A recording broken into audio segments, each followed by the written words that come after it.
एक बार महात्मा बुद्ध के सामने एक राजा आया। उस राजा का नाम था श्रोण। तो राजा श्रोण जब महात्मा बुद्ध के सामने आए तो उन्होंने कहा कि मेरे मन में कुछ सवाल हैं। मैंने बहुत लोगों से पूछा है, बहुत बड़े बड़े साधु संतों से पूछा है, सन्यासियों से पूछा है, लेकिन मुझे किसी से भी उसका एक सही जवाब नहीं मिला है।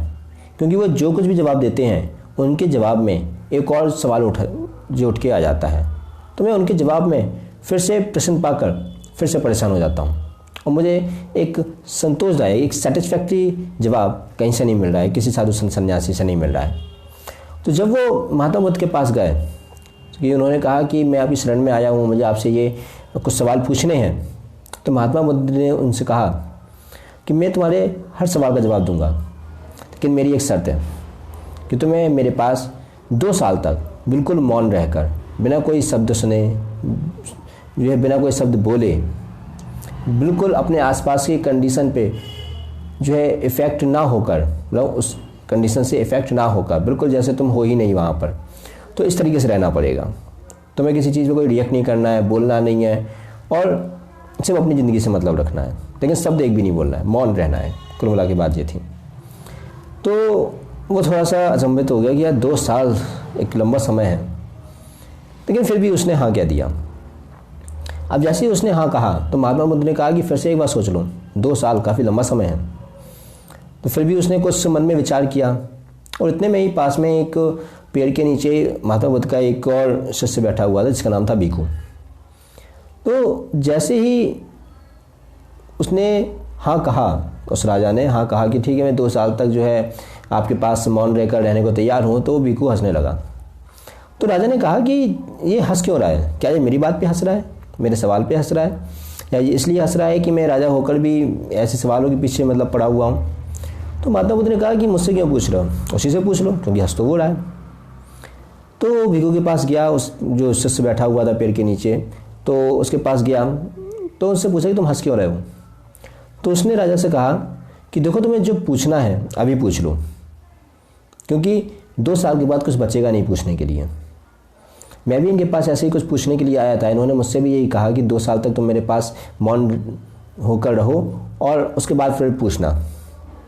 मैंने 2 साल जो है यहाँ पे इनके पास मौन रहकर जो है होकर रहा और अब मेरे पास कुछ नहीं है पूछने के लिए। मुझे अपने सारे सवाल के जवाब जो है मिल चुके हैं।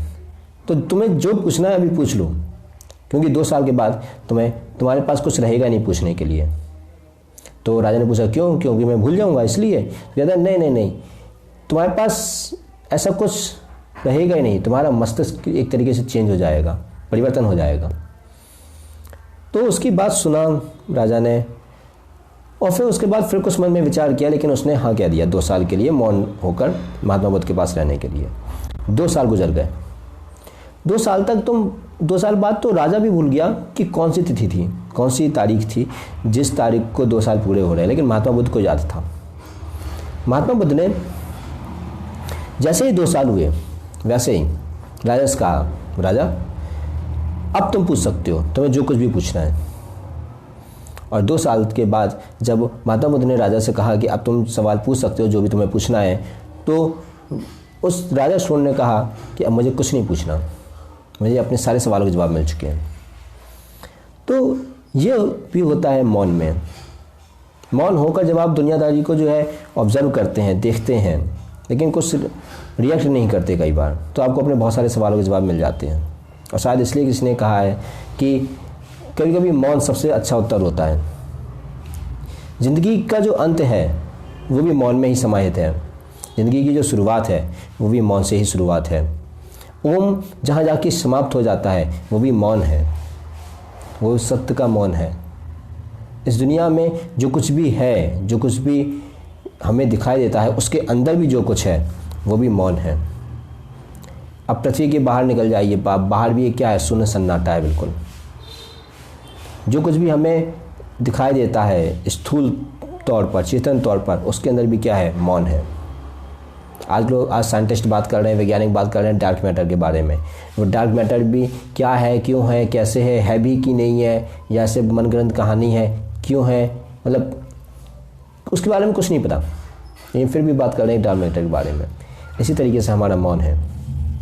जब इंसान सबसे ज़्यादा परेशान होता है तो इंसान को कुछ समय के लिए मौन रह लेना चाहिए, और कम से कम तब तक कुछ नहीं करना चाहिए जब तक कि उसका मौन उसकी मन की शांति में जो तब्दील ना हो जाए, उसके मन की शांति में जो है ना परिवर्तित हो जाए। तो जब मन खाली हो जाए, जब मन में कोई विचार ना रहे, और मन के खाली होने पर यदि आपका मन चित्त अगर शांत है, उस समय डिसीजन लेना चाहिए। जब तक आपका मन शांत नहीं है तब तक कोई डिसीजन नहीं लेना चाहिए। और ये उन लोगों के ऊपर भी जो है लागू होता है जो लोग कहते हैं कि मैं बिल्कुल ब्लैंक हो गया हूँ या हो गई हूँ और मुझे कुछ समझ में नहीं आ रहा है कि मैं क्या करूँ, तो ये उनके ऊपर भी लागू होता है। यदि आपका दिमाग बिल्कुल ब्लैंक हो गया है, खाली हो गया है और आपको कुछ समझ में नहीं आ रहा है कि आप क्या करें, तो कम से कम उस समय तक तो कुछ मत करो जब तक कि तुम्हारा मन खाली नहीं है और शांत नहीं है। खाली होना और शांत होना, ये दो कंडीशन। तो अगर आपका मन शांत नहीं है और खाली नहीं है और आपका मन उद्गिन्न है, मतलब अशांत है, तो उस समय तक कुछ ना करें। आप लोगों से बात कर सकते हैं, लोगों की बात सुन सकते हैं, कहीं घूमने जा सकते हैं या कुछ और कर सकते हैं, लेकिन उस स्थिति तक कुछ ना करें जब तक कि आपका मन खाली नहीं होता और शांत नहीं होता।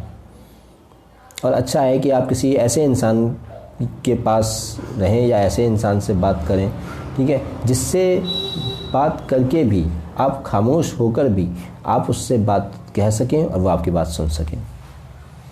या कोई ऐसा इंसान हो आपके आसपास जो आपके सब अल्फाजों से ज़्यादा आपकी खामोशी को समझता हो, तो आप उस इंसान के साथ कुछ समय जो व्यतीत कर सकते हैं, बिता सकते हैं। उससे आपको हो सकता है कि आपका मन खाली भी हो जाएगा और आपका मन शांत भी हो जाएगा। तो मौन में वाकई में बहुत शक्ति होती है। कभी ट्राई करके देखिएगा। कभी अपने शहर में पैदल ही मौन होकर किसी भीड़ भाड़ वाले जो है जगह पर चले जाइए जहाँ आपको किसी से कोई लेना देना नहीं हो। किसी से कोई लेना देना नहीं होगा तो आप किसी से बात भी नहीं करोगे। किसी से बात नहीं करोगे तो आप मौन रहोगे। आप जंगलों की तरफ जा सकते हैं, आप पहाड़ों की तरफ जा सकते हैं, आप सुनसान रास्तों पर जा सकते हैं, और कुछ ना मिले तो आप शमशान घाट या मुर्दा घाट पर भी जा सकते हैं। वहाँ देखेंगे जाके कि बड़े बड़े जो सेठ धनवान लोग थे वो भी राख बनकर पड़े हुए हैं और उनकी खामोशी अब कभी नहीं टूटेगी। भैंसे वाला उनकी खामोशी को ले जाता है। तो मौन की एक बहुत ज़्यादा इम्पोर्टेंस है, बहुत ज़्यादा अहमियत है।